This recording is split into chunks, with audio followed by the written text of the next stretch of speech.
Hi guys! Good morning! Welcome back to my YouTube channel and welcome to another vlog. So for today's video, as you can see, hindi nyo makita. Kasi madilim pa sa labas. Pero maaga kaming nag-prepare ngayon kasi maaga yung flight namin. So magbe-breakfast kami ng very early, mga 6:30. Yung unang open pa lang ng breakfast. And then, aalis na rin kami kaagad kasi 10 o'clock yung flight namin from Singapore to... This is my airport outfit for today. Yan. So, very comfy and very, ano lang tayo, light. Pero syempre, nakapang long sleeve tayo.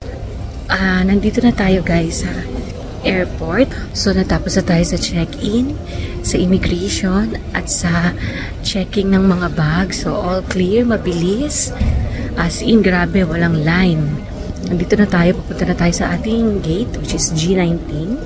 Pero na-amaze ako. Parang, ewan ko ba, parang last year nandito ako. Pero, ngayon ko lang napansin na mayroong mga halaman, or actually, hindi halaman to, no? Puno, ayan, no? Puno sa airport. O, diba? Amazing. Tignan nyo. Ganda dito. O, diba? O, diba? So, talagang sustainability ang peg ng airport ng Singapore.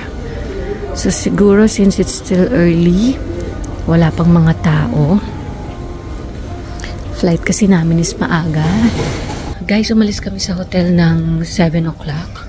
So, nandito kami ng mga 8:10. And then, yun na, diretso na ng check-in, ng immigration, and then yung check ng luggage. So, ngayon ay 8:54. So, pupunta na kami sa aming gate kasi baka 9:30 magpa-board na. So, we're just on time. Ang galing kasi nag-MRT lang kami papunta dito sa airport eh. So, very good kasi yung transpo nila eh. Kaya, hindi tayo na traffic or anything. Since may mga puno, meron ding ibon dito guys. Look oh. Oh. I see.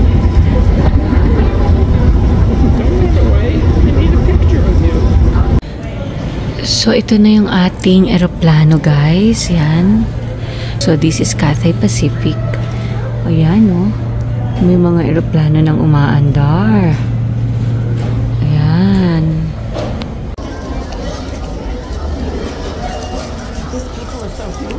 Yes.